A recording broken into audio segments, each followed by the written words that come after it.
അസ്സലാമു അലൈക്കും. സ്നേഹമുള്ള എൻ്റെ ശബ്ദം ശ്രവിക്കുന്ന എല്ലാ സുഹൃത്തുക്കൾക്കും അള്ളാഹുവിൻ്റെ നാമത്തിൽ ഞാൻ നിങ്ങൾക്ക് വേണ്ടി പ്രാർത്ഥിക്കുന്നു. എൻ്റെയും നിങ്ങളുടെയും ജീവിതത്തിൽ ജന്മം കൊണ്ടും പാരമ്പര്യം കൊണ്ടും അങ്ങനെ ഏതെല്ലാം തരത്തിലെല്ലാം നമുക്ക് ഒരു നെഗറ്റീവായ അവസ്ഥ നമ്മളെ ചുറ്റിപ്പറ്റി നടക്കുന്നുണ്ടെങ്കിൽ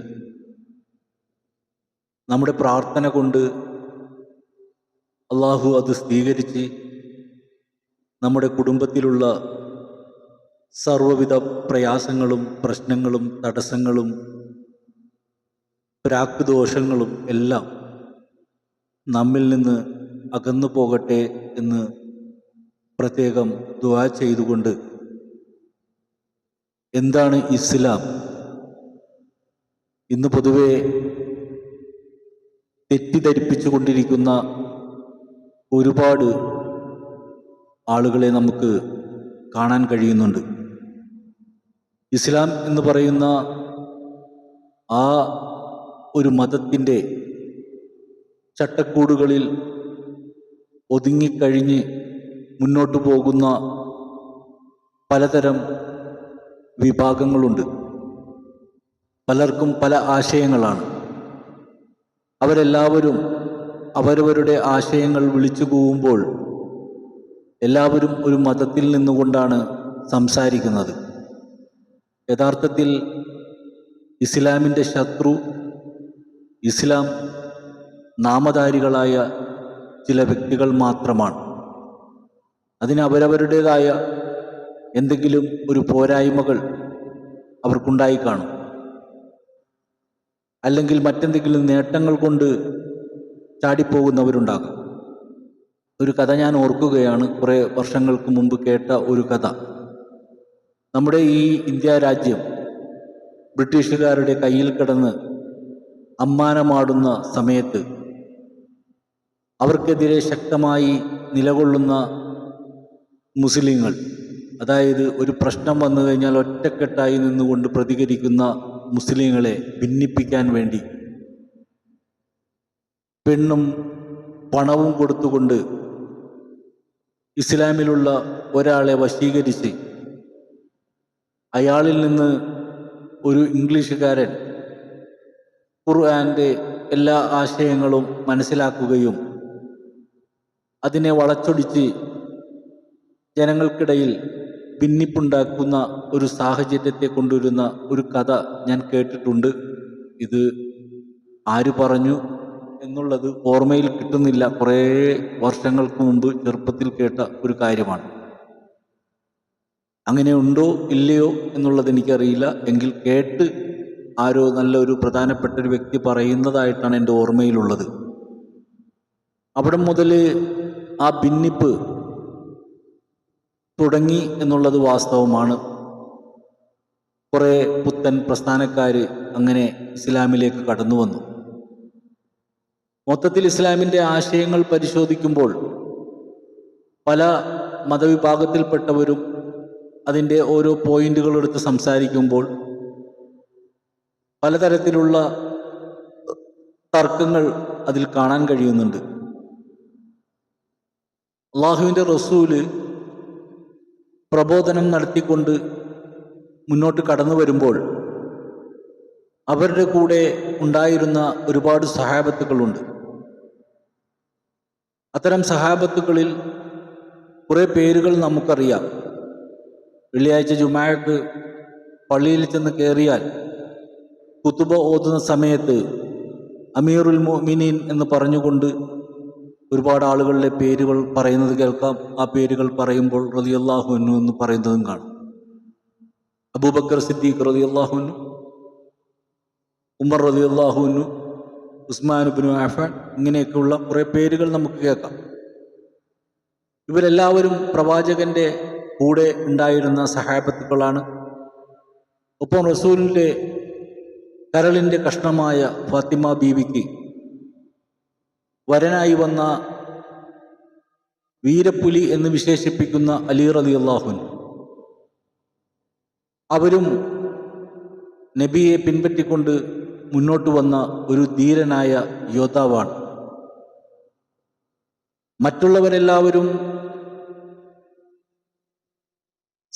ഒരു സുഹൃത്തെന്നുള്ള നിലയിലും അതിനേക്കാളപ്പുറത്ത് പ്രവാചകന്റെ വാക്കുകളെ മനസ്സിലാക്കിക്കൊണ്ട് വിശ്വാസം അർപ്പിച്ചുകൊണ്ട് കടന്നു വന്ന ഒട്ടേറെ സഹാബത്തുക്കളുണ്ട്. അബൂ ഹുറൈറ റളിയല്ലാഹു അൻഹു. അപ്പം അങ്ങനെയൊക്കെ ഒരുപാട് ആളുകളെ നമുക്ക് കാണാൻ കഴിയും. പിന്നീട് പ്രവാചകന്റെ വഫാത്തിന് ശേഷം ഒരു ഖലീഫയായി അബൂബക്കർ സിദ്ദീഖ് റളിയല്ലാഹു അൻഹുവിനെ തിരഞ്ഞെടുത്തപ്പോൾ അതിന് യാതൊരു എതിർപ്പും കൽപ്പിക്കാത്ത അലി റളിയല്ലാഹു അൻഹു, അലി റളിയല്ലാഹു അൻഹുവിനെ ഏതൊരാൾക്കും ഒരു ഫാൻസ് അസോസിയേഷൻ ഉള്ളതുപോലെ തന്നെ ഇത്തരം സഹാബത്തുക്കളെ സ്നേഹിക്കുന്ന ഒട്ടേറെ പേരുണ്ടായിരുന്നു. പ്രത്യേകിച്ച്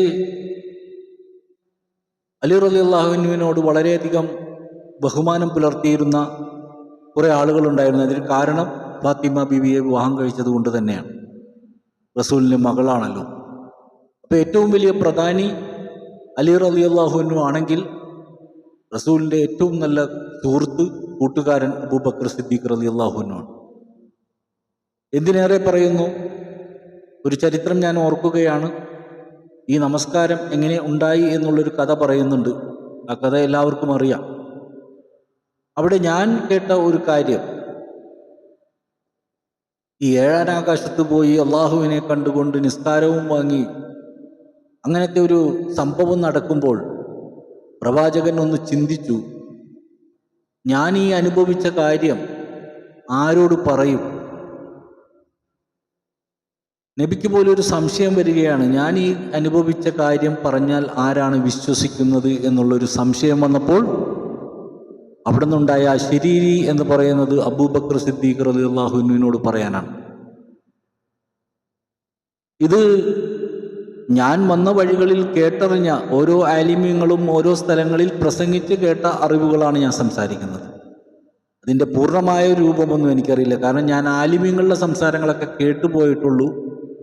വിഷയം ആലിമ്യങ്ങളുടേതല്ല, സൂഫികളുടേതാണ്. സൂഫികളുടെ വഴി വേറെയാണ്, അവരുടെ സംസാരം വേറെയാണ്.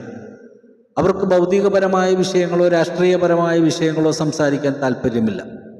അവർക്കൊന്നേ പറയാനുള്ളൂ, പ്രണയം, റബ്ബിനോടുള്ള പ്രണയം. ആ പ്രണയം നേടിയെടുക്കാനുള്ള ഒരു ത്യാഗം, ആ ത്യാഗത്തെക്കുറിച്ചാണ് അവർ പഠിപ്പിച്ചിട്ടുള്ളൂ. അതാണ് ഞാൻ കൂടുതലും കേട്ടിട്ടുള്ളൂ. ഇപ്പോൾ എന്തുകൊണ്ട് മറ്റൊരു വിഷയം സംസാരിക്കുന്നു എന്ന് ചോദിച്ചാൽ, സാധാരണക്കാരായ ഒരറിവുമില്ലാത്ത ഇസ്ലാമിൽ ജന്മം കൊണ്ടുപോയ ഒട്ടേറെ പാവങ്ങളുണ്ട്. അള്ളാഹുവിനെ വളരെയധികം ഇഷ്ടപ്പെടുന്നു, റസൂലിനെയും ഇഷ്ടപ്പെടുന്നു. പക്ഷെ റസൂലിൻ്റെ ജീവിത ചരിത്രങ്ങൾ എന്താണെന്ന് പഠിക്കാനുള്ള സമയം അവനിക്കില്ല. അവനൊരു മുസൽമാനാണ്. അവനിക്ക് ആ മുസ്ലിമായ ജീവിതത്തിൽ ഒരുപക്ഷെ അവൻ നിസ്കരിക്കുന്നവനുമായിരിക്കില്ല. എങ്കിലും അള്ളാഹുവിനോടുള്ള ഭയം അവനിക്കുണ്ട്. മരണത്തെക്കുറിച്ചും അവനെ ഓർക്കുന്നുണ്ട്. തെറ്റുകൾ ധാരാളം ചെയ്താലും പാശ്ചാത്താപത്തിൻ്റെ ചിന്തകൾ അവനിൽ ഉടലെടുക്കാറുണ്ട്. എങ്കിലും ഒരുപക്ഷെ പിന്നെയും പിന്നെയും തെറ്റുകളിൽ ചാടിപ്പോകുന്നവരുമുണ്ട്. പിന്നീട് ഒരുപാട് ആളുകളുടെ സംസാരങ്ങൾ കേട്ടുകൊണ്ട് ഈ ഇസ്ലാമിൽ തന്നെ കൺഫ്യൂഷനായി പോകുന്ന കുറേ ആൾക്കാരുണ്ട്. അതുപോലെ തന്നെ മുൻകാല ആളുകൾ എന്തെങ്കിലും ഒരു പ്രയാസമോ പ്രശ്നമോ കടന്നു വരുമ്പോൾ അതിൻ്റെ പരിഹാരങ്ങൾ തേടിപ്പോയിക്കൊണ്ട് അവർക്ക് പറ്റിയ അബദ്ധങ്ങളുണ്ടാവാം. ചിലപ്പോൾ 100 പേരിൽ 10 പേർക്ക് ഒരുപക്ഷെ അബദ്ധങ്ങൾ ഉണ്ടായിട്ടുണ്ടാവും. ആ 10 പേർക്ക് അബദ്ധമുണ്ടായത് അവർക്കതിനെക്കുറിച്ച് വ്യക്തമായ ഒരു അറിവില്ലാത്തതുകൊണ്ടാണ്. ഒരു ഉദാഹരണം പറയുകയാണെങ്കിൽ, ഒരാൾക്കൊരു കുടുംബപരമായ പ്രശ്നമുണ്ടാകുന്നു. ആ പ്രശ്നത്തിനൊരു സൊല്യൂഷൻ ഉണ്ടാകുവാൻ വേണ്ടി അയാൾ ഓരോ വഴികൾ തേടുന്നു.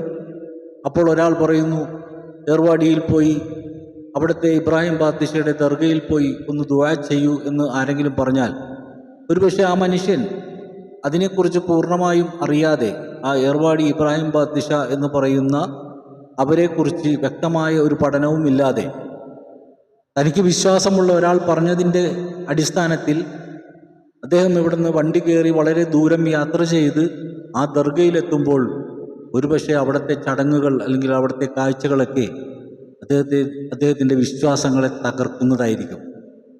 അപ്പോൾ ഒരു വലിയ പ്രയാസത്തിൽ നിന്ന് രക്ഷപ്പെടാൻ വേണ്ടി യാത്ര ചെയ്ത് അവിടെ എത്തിയപ്പോൾ അതിനേക്കാളും വലിയ പ്രശ്നം അനുഭവിക്കേണ്ടി വന്നു.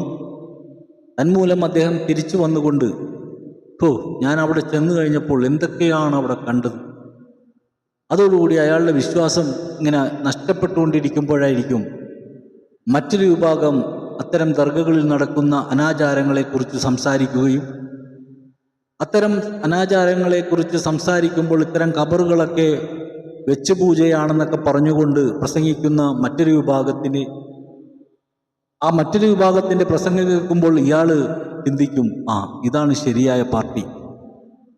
അങ്ങനെ അയാൾ അതിലേക്ക് ചാഞ്ചാടുന്നു. മെല്ലെ അയാളുടെ മക്കൾ പോകുന്നു, ഭാര്യ പോകുന്നു, അങ്ങനെ പലരും പോകുന്നു. പക്ഷെ ഭാര്യ ഈ പറയുന്ന ഏർവാടിയിൽ പോയിട്ടുണ്ടാവില്ല, മക്കളും പോയിട്ടുണ്ടാവില്ല. പക്ഷെ പിതാവ് പറഞ്ഞതാണ് കേൾക്കുന്നത്. എന്താണ് അവിടെ സംഭവിച്ചത്? ആ സ്ഥലത്തെക്കുറിച്ച് ഒരു വ്യക്തമായ പഠനമില്ലാതെ യാത്ര ചെയ്തതിൻ്റെ ഫലമാണ് അദ്ദേഹത്തിന് അനുഭവിക്കേണ്ടി വന്നത്. നമ്മൾ എങ്ങോട്ട് പുറപ്പെടുമ്പോഴും അതിനെക്കുറിച്ചൊന്ന് പഠിക്കണ്ടേ? ഏത് മതത്തിലായിരുന്നാലും അല്പമെങ്കിലും ഒരു പഠനം നമുക്ക് ആവശ്യമാണ്. ഒരു വീട്ടിൽ തന്നെ നമ്മളൊരു പാചകം ചെയ്യാൻ ഒരുങ്ങുകയാണെങ്കിൽ നമ്മൾ ആ പാചകം ചെയ്യാനായിട്ടുള്ള ഒരറിവ് നമ്മൾ മുൻപേ മനസ്സിലാക്കിയിരിക്കണം. അല്ലെങ്കിൽ എന്തു പറ്റും? ചെയ്യുന്ന കാര്യം കുളമായി പോകും. പണ്ട് ഞാൻ കോയമ്പത്തൂര്, എനിക്ക് ഏകദേശം 18 വയസ്സുള്ള സമയത്ത് കോയമ്പത്തൂര് ഞാൻ എൻ്റെ ഉമ്മയുടെ ജ്യേഷ്ഠത്തിയുടെ മകനുമായിട്ട് അദ്ദേഹത്തിന് അവിടുന്ന് പച്ചക്കറി എറണാകുളം മാർക്കറ്റിലേക്ക് അയക്കുന്നൊരു ജോലിയായിരുന്നു. അങ്ങനെ അദ്ദേഹത്തിൻ്റെ കൂടെ ഞാൻ കോയമ്പത്തൂര് മാർക്കറ്റിൽ ഏകദേശം 2 വർഷക്കാലത്തോളം ഉണ്ടായിരുന്നു.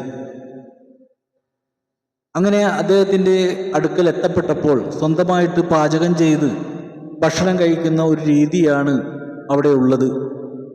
വല്ലപ്പോഴൊക്കെ പുറത്തുപോയി ഇഡ്ഡലിയൊക്കെ കഴിക്കും. എങ്കിൽ ചില സമയങ്ങളിലൊക്കെ വീട്ടിൽ തന്നെ സ്റ്റൗവൊക്കെ കത്തിച്ച് ചോറുണ്ടാക്കുന്ന ഒരു രീതിയാണ്. ഒരു ദിവസം ഇദ്ദേഹം കുറച്ച് പച്ചക്കറിയൊക്കെ അവിടെ വെച്ചിട്ടുണ്ട്, ചോറ് റെഡിയാക്കി പുള്ളി വെച്ചു, പച്ചക്കറി വെച്ചിട്ടുണ്ട്. എന്നോട് പറഞ്ഞു, നീ ഇതൊക്കെ കൂടി വെട്ടിയരിഞ്ഞ് ഒന്ന് കഴുകി ക്ലീനാക്കി വെക്കൂ, നമുക്ക് സാമ്പാർ ഉണ്ടാക്കാമെന്ന് പറഞ്ഞു. അപ്പോൾ ഞാൻ എല്ലാം വെട്ടിയരിഞ്ഞ് കഴുകി വെക്കാനാണല്ലോ പുള്ളി പറഞ്ഞത്. അങ്ങനെ ഞാൻ തക്കാളി അരിഞ്ഞു, വഴുതനങ്ങ അരിഞ്ഞു, അങ്ങനെ അവിടെ ഉണ്ടായിരുന്ന സർവ്വ പച്ചക്കറികളും അരിഞ്ഞു. എന്നിട്ട് ഇതെല്ലാം കൂടി വെള്ളത്തിലിട്ട് കഴുകുന്ന സമയത്ത് ഈ വെള്ളം എന്തിനു പറയുന്നു, പശ പോലെയാകാൻ തുടങ്ങി. ഞാനാകെ അത്ഭുതപ്പെട്ടു. ഇതെന്താണ് ഈ പശ പോലെ വരുന്നത്? ശരിക്കും പറഞ്ഞാൽ വല്ലാതെ ഒരു ഫെവിക്കോള് പോലെ ഇത് വല്ലാത്തൊരു വഴുവഴുപ്പോടുകൂടി ആകാൻ തുടങ്ങി. എനിക്കൊന്നും മനസ്സിലാകുന്നില്ല. ഈ സമയത്ത് ജ്യേഷ്ഠൻ അവിടെ വന്നു. അദ്ദേഹം നോക്കിയിട്ട് ചോദിച്ചു, എന്താണ് ഈ കാണിച്ചു വെച്ചിരിക്കുന്നത്? ഞാൻ ചോദിച്ചു, അല്ല, എല്ലാം മുറിച്ചിട്ട് കഴുകി വെക്കാനല്ലേ പറഞ്ഞത്? ഞാനതുപോലെ കഴുകിയതാണ്, എന്താ പറ്റിയെന്ന് എനിക്കറിയില്ല. പുള്ളി ചിരിച്ചു. കാരണം എനിക്ക് അറിവില്ലാത്തത് കൊണ്ട് സംഭവിച്ചതാണെന്ന് മനസ്സിലാക്കിക്കൊണ്ട് പുള്ളി ചിരിച്ചിട്ട് പറഞ്ഞു, എടാ, പച്ചക്കറി എല്ലാം കഴുകാം, പക്ഷെ വെണ്ടക്ക കഴുകാൻ പാടില്ല അരിഞ്ഞിട്ട്. അപ്പോൾ വെണ്ടക്ക അരിഞ്ഞ് കഴുകരുതെന്നുള്ള അറിവ് എനിക്ക് അപ്പോഴാണ് ഉണ്ടാകുന്നത്.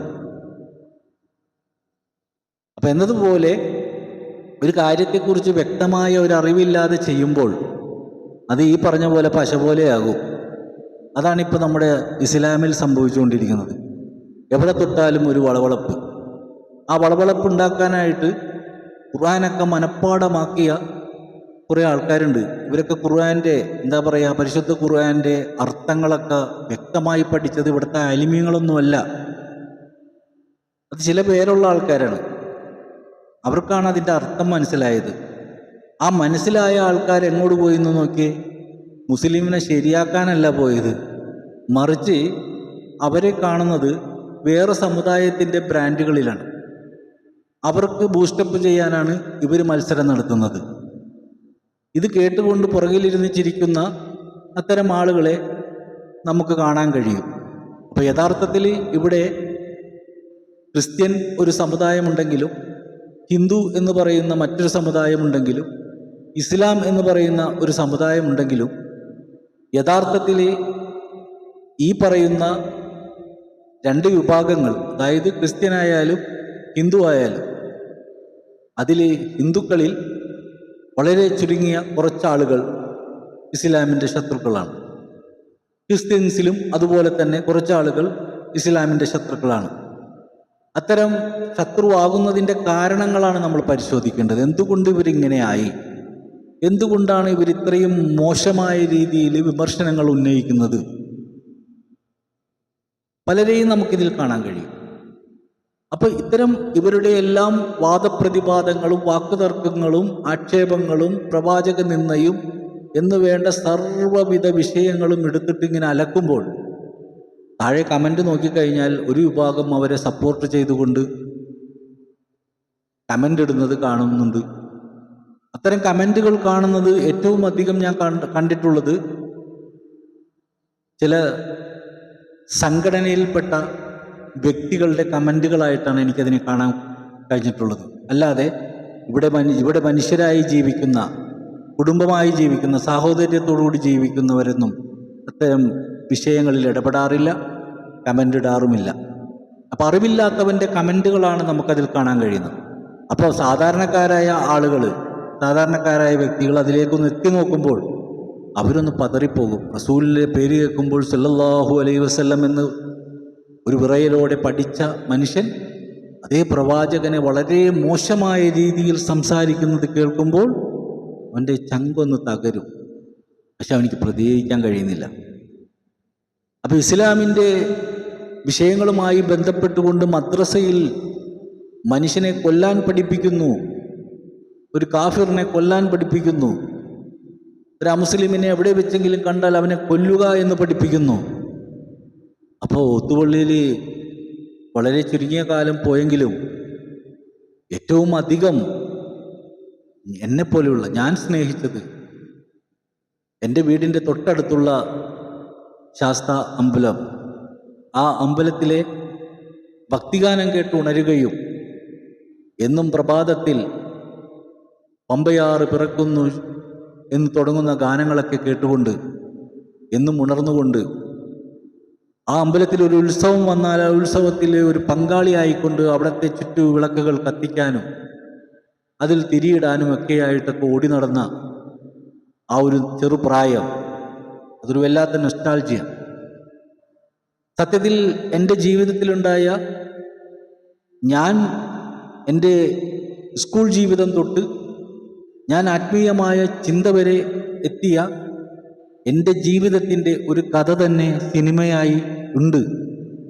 എൻ്റെ ലൈഫ് തന്നെ സിനിമയായിട്ടുണ്ട്. അതും നിങ്ങൾക്കൊരു പുതിയ അറിവായിരിക്കും. നിങ്ങൾ യൂട്യൂബിൽ സെർച്ച് ചെയ്താൽ കിട്ടും. 80കളിലെ ഏപ്പിന്മാർ എന്ന് പറയുന്ന ഒരു മലയാള സിനിമ. ആ സിനിമ നിങ്ങൾ ഒന്ന് പൂർണ്ണമായിട്ടും കണ്ടാൽ മതി, എൻ്റെ ലൈഫ് നിങ്ങൾക്ക് അറിയാം.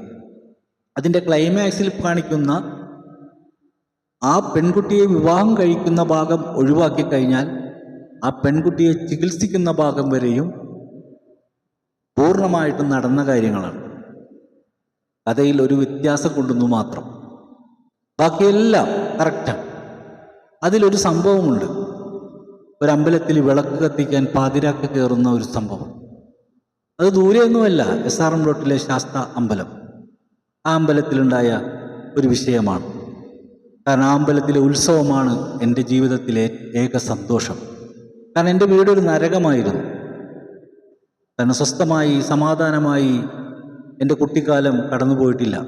കാരണം പൂർണ്ണ മദ്യപാനിയായ പിതാവിൻ്റെ വരവിനെ കാണുമ്പോൾ ഭയന്നു പോകുന്നവരാണ്. വന്നു കഴിഞ്ഞാൽ വീട്ടിൽ ലഹളയാണ്, വീട് പട്ടിണിയാണ്. ഒരുപാട് പ്രയാസങ്ങൾ അനുഭവിച്ചുകൊണ്ടാണ് ഞാൻ വളർന്നു വന്നത്. 8ാം ക്ലാസ് വരെ ഒരു കണക്കിനാണ് ഞാൻ പഠിച്ചത്. ഹിന്ദി ടീച്ചർ എൻ്റെ കയ്യിൽ ആഞ്ഞാഞ്ഞടിക്കുമ്പോൾ ദാറുൽ ഉലൂം ഹൈസ്കൂളിൽ, പുല്ലേപ്പടി ദാറുൽ ഉലൂം ഹൈസ്കൂളിലാണ് ഞാൻ പഠിച്ചത്. അന്ന് എന്നെ ഹിന്ദി പഠിപ്പിച്ചത് ഖദീജ ബായ് എന്ന് പറയുന്ന ടീച്ചറാണ്, ഖദീജ ടീച്ചർ. ആ ഖദീജ ടീച്ചർ അവിടുത്തെ പുല്ലേപ്പടിയിലെ വലിയ ഒരു പണ്ഡിതൻ്റെ ഭാര്യയും കൂടിയാണ്. ഹിന്ദി പഠിക്കാൻ, മലയാളം തന്നെ നേരെ ചൊവ്വെ പഠിക്കാൻ പറ്റാത്ത എന്നോട് ഹിന്ദി പഠിച്ചിട്ട് വരാത്തതിൻ്റെ പേരിൽ എൻ്റെ കയ്യിൽ അവർ ആഞ്ഞടിക്കുമ്പോൾ കണ്ണിൽ നിന്നൊരു തുള്ളിയോ വെള്ളം വരാതെ ഞാനിങ്ങനെ ബലം പിടിച്ച് നിന്നിട്ടുണ്ട്. ആ ടീച്ചർ ഒരു പ്രാവശ്യമെങ്കിലും എന്നോടൊന്ന് ചോദിച്ചിരുന്നെങ്കിലോ എന്ന് ഞാൻ ചോദിച്ചു മനസ്സുകൊണ്ട് സങ്കടപ്പെട്ടിട്ടുണ്ട്. എന്താ നീ പഠിച്ചിട്ട് വരാത്തതെന്ന് ചോദിച്ചിരുന്നെങ്കിൽ ഞാൻ പറഞ്ഞേനെ, ടീച്ചറെ ഹോംവർക്ക് ചെയ്തുകൊണ്ട് വരാൻ പറയുമ്പോൾ ഞാൻ ചെന്ന് കയറുന്നത് ലൈറ്റും ട്യൂബും വെളിച്ചവും കറണ്ടും ഉള്ളൊരു വീട്ടിലേക്കല്ല, മണ്ണെണ്ണ വിളക്ക് കത്തിച്ച് വെക്കുന്ന ഒരു വീട്ടിലേക്കാണ്. ഒരു ഓലപ്പുരയാണ്, എഴുന്നേറ്റ് നിന്നാൽ തലമുട്ടുന്ന ഒരു കൊച്ചു വീടാണ് എൻ്റേത്. ആ വീട്ടിൽ 3 ആൺമക്കളാണ്, അതിൽ മൂത്തവനാണ് ഞാൻ. ബാപ്പയും ഉമ്മയും മക്കളും കൂടി കിടക്കുന്നത് ഒരു ചെറിയ കോലായിലാണ്, ഒരടുക്കളയുമുണ്ട്. ഇതാണ് ഞങ്ങളുടെ വീട്. ഒരു മഴ പെയ്താൽ അടിയിൽ നിന്ന് വെള്ളം കുത്തി ഒലിച്ച് പൊങ്ങി വരുമ്പോൾ പലകയിട്ട് കയറിയിരിക്കുന്നവരാണ് ഞങ്ങൾ. ഒരു പായ വിരിച്ച് മര്യാദക്കൊന്നും ഉറങ്ങാൻ കഴിയാത്തവരായിരുന്നു ഞങ്ങൾ. കടയിൽ നിന്ന് കൊണ്ടുവന്ന് അരിച്ചാക്ക് വിരിച്ചിട്ട് അതിൽ കിടന്നാണ് ഞങ്ങൾ വളർന്നത്. അത്രയും കഷ്ടത അനുഭവിച്ചുകൊണ്ട് വളർന്നു വന്നവരാണ് ഞങ്ങൾ. ആ കഥയെല്ലാം പറഞ്ഞു കഴിഞ്ഞാൽ അത് വല്ലാത്തൊരു കഥയായിപ്പോകും. അത്രയും വിഷമങ്ങളും ദാരിദ്ര്യവും ഒക്കെ അനുഭവിച്ചു കൊണ്ട് വളരുമ്പോൾ പിതാവിൻ്റെ ഈ പറയുന്ന ദുസ്വഭാവം, ആ സ്വഭാവത്തിൽ നിന്ന് അല്പം ആശ്വാസം കിട്ടുന്നത് ഈ അമ്പലത്തിൽ ഉത്സവം വരുമ്പോൾ പുള്ളി വരില്ല വീട്ടിലേക്ക്. കാരണം പുള്ളിയുടെ ഒച്ച അവിടെ ഓടൂല, കാരണം അമ്പലത്തിലെ ഒച്ചയൊക്കെ പ്രാധാന്യമുള്ളതുകൊണ്ട്. അന്നാണൊരു സന്തോഷം കിട്ടുന്നത്, അന്നാണ് വീടിൻ്റെ മുറ്റത്തേക്ക് ഒരു പ്രകാശം കടന്നു വരുന്നത്. അമ്പലത്തിൽ വെളിച്ചമൊക്കെ ആകുമ്പോൾ ഞങ്ങളുടെ വീട്ടിൽ കരണ്ടിട്ട പോലെയാണ്, കരണ്ട് കിട്ടിയ പോലെയാണ്, വലിയ സന്തോഷമാണ്. ആ സമയത്ത് ആ അമ്പലത്തിലെ ഉത്സവമായിരുന്നു എൻ്റെ സമാധാനം. അങ്ങനെ പിതാവിൻ്റെ ഈ പറയുന്ന വളർന്നു വരുന്നതിനനുസരിച്ച് കൊണ്ട് പിതാവിൻ്റെ ഇത്തരം പ്രശ്നങ്ങൾക്ക് പ്രതികരിക്കേണ്ട ഒരു സാഹചര്യം ഉണ്ടായപ്പോൾ ഞാൻ എൻ്റെ വീട് വിട്ട് ഉമ്മയോട് യാത്ര പറഞ്ഞുകൊണ്ട്, എല്ലാ മക്കളും ആരോടും പറയാതെയാണ് നാട് വിട്ടു പോകുന്നതെങ്കിൽ ഞാൻ നാട് വിട്ടത് എൻ്റെ ഉമ്മയോട് പറഞ്ഞുകൊണ്ടാണ്. അങ്ങനെയാണ് ഞാൻ മറ്റൊരു സ്ഥലത്ത് വരുന്നത്, ഷൊർണൂർ എന്ന് പറയുന്നൊരു സ്ഥലത്ത് വരുന്നു. അവിടെ വെച്ച് അവിടെ ഒരു കടയിൽ നിന്നു, അവിടെ ജോലി ചെയ്തു. കുറച്ച് നാളുകൾക്ക് ശേഷം ഞാൻ നാട്ടിലേക്ക് തിരിച്ചു വന്നു. ഉത്സവത്തിൻ്റെ ഡേറ്റ് അന്ന് ഞാൻ അവിടെ വരുമ്പോൾ അമ്പലം കാട് പിടിച്ച് കിടക്കുകയാണ്. വളരെ ഭംഗിയായി നിലകൊണ്ടിരുന്ന ആ അമ്പലം കാട് പിടിച്ച് വികൃതമായി കിടന്നു. എന്താണ് ഇവിടെ സംഭവിച്ചത്? അമ്പലത്തിൽ നിന്ന് പാട്ട് പോലും കേൾക്കുന്നില്ല. എന്നും പ്രഭാതത്തിൽ പാട്ട് കേട്ടുകൊണ്ടിരുന്ന അമ്പലത്തിൽ പാട്ടില്ല. ഉമ്മയോട് ചോദിച്ചു, എന്ത് പറ്റി ഇവിടെ? അവിടെ കമ്മിറ്റിക്കാർ തമ്മിൽ എന്തൊക്കെയോ പ്രശ്നങ്ങൾ, അതുകൊണ്ട് ഉത്സവം തൽക്കാലം ഇവിടെ നിർത്തിവെച്ചു. ഇനി ഗാനമേളയും മറ്റു പരിപാടികളൊന്നുമില്ല. ഇപ്പോൾ വളരെ ചുരുങ്ങിയ ആരൊക്കെയോ എന്ന് പോകുന്നു എന്നല്ലാതെ അവിടെ പ്രത്യേക പരിപാടികളൊന്നുമില്ല എന്ന് പറഞ്ഞപ്പോൾ ആ അമ്പലത്തിലേക്ക് നോക്കിയപ്പോൾ എൻ്റെ മനസ്സിന് വല്ലാത്തൊരു പ്രയാസമായി. കാരണം ഉത്സവത്തിൻ്റെ ദിവസം ഇരുട്ട് പിടിച്ചു കിടക്കുന്നു.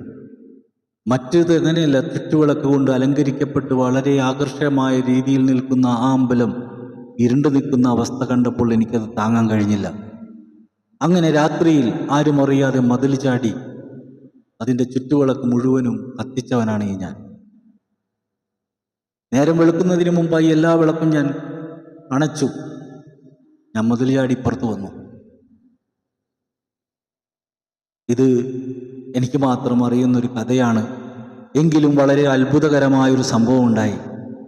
എൻ്റെ ജീവിതകഥ ഞാൻ ഒരു സ്ക്രിപ്റ്റ് പോലെ തയ്യാറാക്കി അതൊരു സിനിമ പോലെ ആക്കാൻ തയ്യാറായപ്പോൾ ഈ ഭാഗം ഷൂട്ട് ചെയ്യുന്നതിന് വേണ്ടിയിട്ട് ഞങ്ങൾ പല അമ്പലങ്ങളും തിരക്കി, തൃശ്ശൂരും അവിടെ ഇവിടെയും. കാരണം ഞാൻ ഈ പറയുന്ന സ്ഥലം വിട്ടു അവിടെ നിന്ന് പോന്നു, ഞങ്ങളൊക്കെ പോന്നു. കുറെ കാലത്തിന് ശേഷം ഇങ്ങനെ ഒരു ചിത്രം നിർമ്മിക്കുന്ന ആ ഒരു സന്ദർഭം, അതുമായി ബന്ധപ്പെട്ടുകൊണ്ട് നമ്മുടെ സുഹൃത്തുക്കളും എല്ലാവരും വന്നുകൊണ്ട് അത് ചെയ്യാൻ തയ്യാറായപ്പോൾ എൻ്റെ ജീവിതത്തിൻ്റെ ആ ഒരു പശ്ചാത്തലം, അതിൻ്റെ നായകനായി മാറിയത് എൻ്റെ മകനാണ്. എൻ്റെ ലൈഫ് എൻ്റെ മകനാണ് അഭിനയിച്ച് കാണിച്ചിരിക്കുന്നത്. അപ്പോൾ ആ ഒരു ചിത്രം ഷൂട്ടിംഗ് തുടങ്ങി. ഈ അമ്പലത്തിൻ്റെ സീൻ എടുക്കുന്നതിന് വേണ്ടിയിട്ട് ഞങ്ങൾ തൃശ്ശൂർ ഒരു അമ്പലം കണ്ടു. അങ്ങനെ അങ്ങോട്ട് പുറപ്പെടാൻ വേണ്ടി രാവിലെ എഴുന്നേറ്റപ്പോൾ ഭയങ്കര ശക്തമായ മഴ തടസ്സപ്പെട്ടു. അങ്ങനെ അന്ന് ചെയ്യാൻ ഉദ്ദേശിച്ച കാര്യം അവിടെ അവർ ബ്ലോക്കാക്കി. അങ്ങനെ വേറൊരു സ്ഥലത്ത് വേറൊരു ഭാഗം ഷൂട്ട് ചെയ്യുന്നതുമായി ബന്ധപ്പെട്ട് വന്നപ്പോൾ അതിൽ കൺട്രോളർ വിളിച്ചിട്ട് പറഞ്ഞു, ഒരമ്പലമുണ്ട് നമുക്ക് കിട്ടിയിട്ടുണ്ട്, നിങ്ങൾ ആ വർക്ക് കഴിയുമ്പോൾ നേരെ ഇങ്ങോട്ട് പോരും. യഥാർത്ഥത്തിൽ സംഭവിച്ചത് വലിയൊരു അത്ഭുതം തന്നെയാണ്. ഞാൻ അന്ന് മതിൽ ചാടി വിളക്ക് കത്തിച്ച ആ അമ്പലത്തിൽ തന്നെയാണ് റിയലായിട്ട് ആ സംഭവം ഷൂട്ട് ചെയ്യുന്നത്. ഇതൊക്കെയാണ് നമ്മൾ മനസ്സിലാക്കേണ്ടത്. ഇവിടെയാണ് അയ്യപ്പനോടുള്ള സ്നേഹം. ഞാൻ എത്രയോ അയ്യപ്പ ഭക്തിഗാനം എഴുതിയിരിക്കുന്നു. ഇതെല്ലാം യൂട്യൂബിലുണ്ട്. ഏകദേശം 9ഓളം പാട്ടുകൾ ഞാൻ എഴുതിയിട്ടുണ്ട്. അതിൽ 4 ഗാനങ്ങൾ ഞാൻ തന്നെ സംഗീതം നൽകിയിട്ടുണ്ട്. ഇതൊക്കെ കേൾക്കുമ്പോൾ സ്വാഭാവികമായിട്ടും ചിന്തിക്കും, ഇതൊക്കെ ഹറാമല്ലേ? സംഗീതം കേൾക്കൽ ഹറാമല്ലേ? പാട്ട് കേൾക്കൽ ഹറാമല്ലേ? എല്ലാം ഹറാമാണ്. ഈ ലോകത്തെ എല്ലാം ഹറാമാക്കി കഴിഞ്ഞു കഴിഞ്ഞാൽ ജീവിക്കാൻ തന്നെ പറ്റില്ല. ഇതെല്ലാം ആസ്വദിക്കുന്നവർ തന്നെയാണ് ഹറാം എന്ന് പറയുന്നത്. അതാണ് ഏറ്റവും വലിയ രസം. ഇതെല്ലാം രഹസ്യമായി ആസ്വദിക്കുന്നവരാണ്. മൊബൈൽ ഫോൺ ഇല്ലാത്ത വല്ല ഉസ്താദന്മാരുണ്ടോ? യൂട്യൂബ് കാണാത്ത വല്ല ഉസ്താദന്മാരുണ്ടോ? എന്തിനേറെ ഒരു സ്ഥലത്ത്, ചാവക്കാട് എന്ന് പറയുന്ന ഒരു സ്ഥലത്ത് വെച്ചിട്ടുണ്ടായ ഒരു സംഭവം. ഇതേപോലെ തന്നെ ഒരു ഉസ്താദാണ് പുള്ളിയുടെ വീട്ടിൽ പോയപ്പോൾ, അദ്ദേഹത്തിൻ്റെ വീട്ടിൽ ചെന്നപ്പോൾ നമ്മൾ കാണുന്ന കാഴ്ചകളാണിത്. ആ വീട്ടിൽ ചെന്നപ്പോൾ ബാങ്ക് കൊടുക്കാൻ സമയമായി. അദ്ദേഹം പള്ളിയിൽ തൊട്ടടുത്തൊരു തൈക്കാവ് എന്നൊക്കെ പറയും, ഒരു ചെറിയ പള്ളി, അവിടെ പുള്ളി ബാങ്ക് കൊടുത്തു. ബാങ്ക് കൊടുത്തിട്ട് പുള്ളി വീട്ടിലേക്ക് വന്നിട്ട് നേരെ കട്ടുമോട്ട് ചാടിക്കിടന്ന് TV ഓൺ ചെയ്തിട്ട് അതിൽ പാട്ട് കാണുകയാണ്. അപ്പം ഞാനിങ്ങനെ ചിന്തിച്ചു, നമ്മുടെയൊക്കെ ചെറുപ്പത്തിൽ ഇതൊക്കെ കാണൽ വലിയ പ്രശ്നമെന്ന് പറഞ്ഞിട്ട് ഇദ്ദേഹം ഇത് കാണുകയാണല്ലോ. അപ്പോൾ ഓരോരുത്തരും രഹസ്യമായി ഓരോരോ കാര്യങ്ങൾ കാണുന്നുണ്ട്.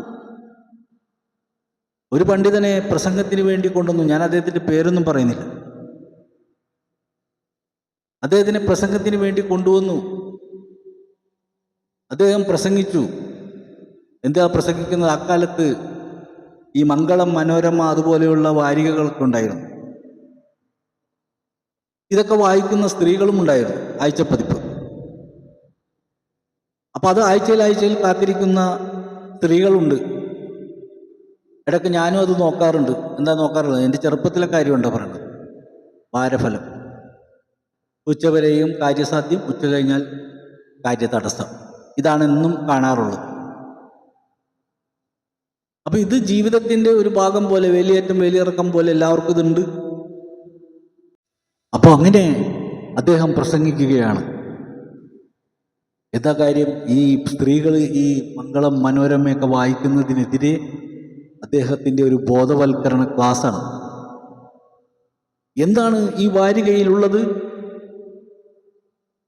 സുധാകരൻ കടന്നു വരുന്നു. സുധാകരൻ അവളുടെ വാതിലിൻ്റെ കതകിൽ തട്ടി. അവൾ വാതിൽ തുറന്നപ്പോൾ സുധാകരനെ കണ്ട് അവൾ ഞെട്ടി. അവർ തമ്മിൽ മുഖാമുഖം നോക്കി. അവരുടെ കണ്ണുകൾ പിടഞ്ഞു. അങ്ങനെ അവർ തമ്മിൽ മുഖാമുഖം നോക്കിക്കൊണ്ടിരിക്കെ ആ ഭാഗം തീർന്നു. തുടരും. ഇനി എന്താണ് അവിടെ തുടരാനുള്ളത് എന്ന് ചോദിച്ചുകൊണ്ടാണ് പുള്ളി പ്രസംഗിക്കുന്നത്. അപ്പം ഞാൻ എൻ്റെ അടുത്തിരുന്ന സുഹൃത്തിനോട് ചോദിച്ചു, പുള്ളി മംഗളമൊക്കെ വായിച്ചിട്ടുണ്ടല്ലേ? ഒരു കുട്ടി, ഞാൻ ഓത്തുപള്ളിയിൽ പഠിച്ചിരുന്ന ആ സ്ഥലത്ത് തന്നെ, തോട്ടത്തുംപടിയിൽ പഠിച്ചിരുന്നു. ഞങ്ങളൊക്കെ പിന്നീട് വളർന്നു. ഞങ്ങൾ ഉസ്താദുമായിട്ട് ബന്ധപ്പെട്ടുകൊണ്ട് നല്ല നിലയിൽ പോകുന്ന സമയത്ത് അവിടെ ഈ പറയുന്ന മദ്രസയിൽ ഒരു കുട്ടി അവിടെ ക്ലാസ്സിലേക്ക് വന്നു. ആ കുട്ടിയുടെ കയ്യിൽ അറിയാതെ ഒരു ബാലരമ പെട്ടുപോയി. മുസാഹിഫിൻ്റെ അകത്ത് ബാലരമ പെട്ടതിൻ്റെ പേരിൽ ആ കുട്ടിയെ അദ്ദേഹം വടിയെടുത്ത് വലിയ അടി അടിക്കുകയാണ്. ആ കുട്ടി നിലവിളിച്ച് കരയുകയാണ്. ഞങ്ങളൊക്കെ ഓടി വന്നു. എന്താ കാര്യം? ബാലരമ. ഞാൻ പറഞ്ഞു, അറിയാതെ കൊണ്ടുവന്നതല്ലേ, അതിനിങ്ങനെ തല്ലണമെന്നൊക്കെ പറഞ്ഞ് ഞങ്ങൾ പിടിച്ചൊക്കെ മാറ്റി. എന്തിനേറെ ഒരു ആഴ്ച കഴിഞ്ഞപ്പോൾ ഞങ്ങളുടെ പള്ളിയിലെ ഖത്തീബ് എന്നോട് പറഞ്ഞു, മുകളിലെ മൈക്ക്, ബാങ്ക് കൊടുക്കുമ്പോൾ കേൾക്കുന്ന മൈക്ക്, ആ കൊളാമ്പി അത് അവിടെ കാറ്റത്തൊന്ന് തിരിഞ്ഞു പോയിട്ടുണ്ട്, ഒന്ന് ശരിയാക്കി വെക്കാൻ പറഞ്ഞു. ഒരു ഉച്ച സമയമായിരുന്നു അത്. ഞാനും എൻ്റെ ഒരു സുഹൃത്തും കൂടി ഞങ്ങൾ മുകളിലേക്ക് പള്ളിയുടെ സ്റ്റെയർ കേസ് കയറി ഇങ്ങനെ വരുമ്പോൾ എന്തോ എനിക്ക് പെട്ടെന്ന് അവിടെ അടച്ചിട്ടിരിക്കുന്ന പള്ളിയുടെ മുകളിലത്തെ നിലയിലെ ആ ഡോറ് മെല്ലെ ചാരിയിരിക്കുന്നു. അവിടെയാണ് ഈ ഉസ്താദന്മാർ കിടക്കാറുള്ളത്. അപ്പം എനിക്ക് പെട്ടെന്ന് അങ്ങോട്ട് നോക്കാൻ തോന്നി. ഞാൻ ഈ വാതിലിൻ്റെ ഇടയിലൂടെ നോക്കുമ്പോൾ കമന്ന് കിടന്ന് മംഗളം വായിക്കുന്ന ഉസ്താദിനെയാണ് കാണുന്നത്.